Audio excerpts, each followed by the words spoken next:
말씀 묵상하겠습니다. 함께 기도하겠습니다. 심판 중에도 긍휼을 잊지 아니하시는 하나님을 기억하고 매 순간 증인으로서의 삶을 살아가게 하여 주시옵소서. 예수님 이름으로 기도했습니다. 아멘. 오늘의 말씀은 요한계시록 6장 1절부터 17절까지의 말씀입니다. 말씀을 함께 살펴보시기 전에 개인적으로 말씀을 꼭 읽으시고 묵상하는 시간 가지시기 바랍니다. 6장 1절입니다. 내가 보매 어린 양이 7인 중에 하나를 떼시는데 그때에 내가 들으니 내 생물 중에 하나가 우레소리같이 말하되 오라 하기로 이에 보니 흰 말이 있는데 그 탄자가 활을 가졌고 면류관을 받고 나아가서 이기고 또 이기려고 하더라 라는 말씀으로 시작하고 있습니다. 우리는 어제 말씀이지요. 요한계시록 5장 4절에서 두루마리를 떼거나 복원하기에 합당한 자가 보이지 아니하기로 내가 크게 울었더니 라는 말씀을 함께 살펴보았습니다. 사도 요한이 이 두루마리에 적힌 하나님의 심판과 구속의 역사가 이루어져야 하는데 그 일을 행하실 분이 없다라는 절망감 가운데 울었습니다. 왜냐하면 하나님의 구속과 심판의 역사가 이루어지지 않으면 하나님의 백성들이 받고 있는 그 핍박과 박해가 끝나지 않을 것을 알았기 때문이죠. 바로 그때 어린 양 예수 그리스도가 그 두루마리의 인을 떼시기 합당한 분이다 라고 선포되어집니다. 그리고 그 일을 행하시기에 합당한 어린 양 예수님이 7인 중에 하나를 떼시기 시작합니다. 두루마리의 봉인을 떼심으로 말미암아 이제 하나님의 심판과 구속의 역사가 일어나기 시작합니다. 그때에 첫 번째 인을 떼실 때에 우레 같은 소리가 나죠. 그때에 흰 말이 등장하는데요. 그 말을 탄 자가 활을 가졌다라고 말하고 있습니다.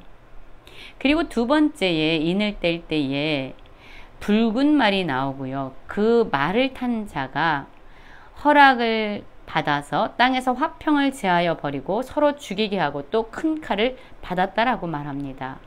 활을 가진 흰 말을 탄 자, 그리고 칼을 받은 붉은 말을 탄 자가 나옵니다. 이것은 전쟁을 의미하죠. 전쟁이 일어나고 있습니다. 그리고 셋째 인을 뗄 때에 들으니 셋째 생물이 말하되 오라 하기로 내가 보니 검은 말이 나오는데 그 탄 자가 손에 저울을 가졌더라. 내가 내 생물 사이로부터 나는 듯한 음성을 들으네. 이르되 한 데나리온의 밀 한 대와 한 데나리온의 보리 석 대로다. 또 감람류와 포도주는 해치지 말라 하더라 라고 말씀하고 있죠. 자, 세 번째 인을 떼십니다. 그때에 검은 말을 탄 자가 손에 저울을 가지고 나타납니다. 그런데 지금 뭐라고 말합니까? 한 데나리온의 밀 한 대고 한 데나리온의 보리 석 대라고 얘기합니다. 엄청나게 비싸게 밀과 보리가 팔리고 있는 거예요. 이 땅에 기근으로 말미암아 극심한 가뭄으로 말미암아 지금 고통이 시작되고 있는 것입니다. 그리고 넷째 인을 떼실 때 내가 넷째 생물의 음성을 들으니 말하되 오라 하기로 내가 보니 청황색 말이 나오는데 그 탄 자의 이름은 사망이니 음부가 그들을 따르더라. 그들이 땅 4분의 1의 권세를 얻어 검과 흉년과 사망과 땅의 짐승들로서 죽이더라. 그렇습니다. 네 번째 인을 뗄 때에 청황색 말을 탄 자, 그 자의 이름이 사망이라고 말하고 있습니다. 그렇습니다. 셋째 인과 넷째 인을 뗄 때에 극심한 기근과 가뭄과 죽음이 일어나고 있는 겁니다. 여러분, 하나님의 심판과 구속의 역사는 전쟁과 기근과 가뭄과 또한 죽음으로 이루어지고 있습니다. 그런데 감사하게도 이 4분의 1이 죽어갈 때에 여전히 4분의 3은 하나님의 긍휼과 하나님의 자비하심 가운데 여전히 생명을 보존하고 있습니다. 하나님은 심판하시죠. 하나님은 징계하십니다. 그러나 그 심판과 진노와 재앙을 내리시는 중에도 긍휼과 자비를 잊지 않으시는 분입니다. 그리고 다섯째 인을 뗄 때 보니 하나님의 말씀과 그들이 가진 증거로 말미암아 죽임을 당한 영혼들이 제단 아래에 있어 큰 소리로 불러 이르되 거룩하고 참되신 대주제여 땅에 거하는 자들을 심판하여 우리 피를 갚아주지 아니하시기를 어느 때까지 하시려 하나이까 하니 각각 그들에게 흰 두루마리를 주시며 이르시되 아직 잠시 동안 시되 그들의 동무종들과 형제들도 자기처럼 죽임을 당하여 그 수가 차기까지 하라 하시더라 라고 말씀하고 있습니다.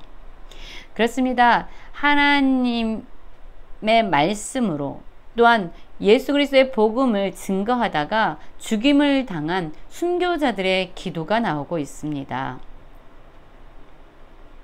이들의 기도는 무엇입니까? 땅에 거하는 자들, 즉 하나님의 백성들, 교회를 박해하고 핍박하는 그 땅에 거하는 악한 자들을 심판하여 주십시오라고 기도하고 있습니다. 우리의 피를 갚아주십시오 라고 기도하고 있습니다. 어느 때에 하나님의 완전하고 온전한 심판이 이루어지겠습니까? 라고 기도하고 있습니다. 이들의 기도는 단지 우리가 이렇게 억울한 핍박과 박해를 받았으니 저들에게 복수해 주십시오 라는 기도가 아닙니다. 이 땅에 하나님의 정의와 공의가 이루어져서 하나님의 나라가 온전히 세워지도록 하는 그러한 기도를 올려드리고 있습니다. 그런데 그들을 향한 대답이 무엇입니까? 오히려 그들에게 흰 두루마기를 주시면서 아직 잠시 동안 쉬되 그들의 동무종들과 형제들도 자기처럼 죽임을 당하여 그 수가 차기까지 하라 하시더라 라고 말하고 있어요. 아직까지 잠시 동안 쉬어라. 아직까지 그 순교자의 수가 차기까지 잠시 쉬라고 말씀합니다. 여러분, 우리의 때와 하나님의 때에는 차이가 있습니다. 우리가 고난당할 때 하나님이 지금 그 고난을 제하여 주시던가 문제를 해결해 주시던가 하기를 우리는 간절히 바라지만 하나님께서는 기다려라 라고 말씀하실 때가 있지요. 하나님의 때가 완전한 것입니다. 하나님께서 이 때, 하나님의 때에 일하시겠다고 하시는 것은 단지 우리를 더 고난 가운데 있게 하시기 위함이 아니에요. 오히려 이 순교자들, 예수의 복음을 전하고 하나님의 말씀을 전하는 이 순교자들의 사역이 아직까지 더 필요하다는 것을 의미합니다. 그들의 복음을 듣고 그들이 전한 하나님의 말씀을 듣고 하나님의 품으로 돌아와야 될 사람들이 아직까지 남아있기에 그들에게 긍휼을 베푸시는 하나님의 모습이 이 가운데도 담겨져 있습니다. 12절을 보니 내가 보니 여섯째 인을 떼실 때에 큰 지진이 나며 해가 검은 털로 짠 상복같이 검어지고 다른 온통 피같이 되며 하늘의 별들이 무화과 나무가 대풍에 흔들려 설익은 열매가 떨어지는 것 같이 땅에 떨어지며 하늘은 두루마리가 말리는 것 같이 떠나가고 각 산과 섬이 제자리에서 옮겨지매 라고 말하고 있습니다. 여러분, 이제 여섯째 인과 일곱째 인은요, 우주적인 심판을 말하고 있습니다. 이 하나님의 우주적인 심판으로 말미암아 땅의 임금들, 왕족들, 장군들, 부자들, 강한 자들과 모든 종과 자유인이 굴과 산들의 바위 틈에 숨어서 산들과 바위에게 말하되 우리 위에 떨어져 보좌에 앉으신 이 얼굴에서와 어린 양의 진노에서 우리를 가리라 라고 말하고 있습니다. 이들이 두려운 겁니다. 너무 두려워서 오히려 산들과 바위에게 말하는 거예요. 하나님의 심판에 우리가 설 수 없다. 그 심판을 견딜 수 없다. 제발 우리를 숨겨줘서 그분의 심판으로부터 우리를 보호해달라고 외치고 있습니다. 하나님의 심판과 예수 그리스도의 진노에서 우리를 가려달라고 외치고 있습니다. 하나님이 계획하신 그 진노와 심판의 날, 예수님께서 성취하시는 그 심판의 날이 어느 누구도 감히 감당할 수 없을 정도로, 능히 설 수 없을 정도로 엄청나고 강력한 것이기 때문이죠. 그러나 여러분, 주님을 믿는 우리에게는 소망이 있습니다. 왜냐하면 하나님의 심판을 통해서 악인들,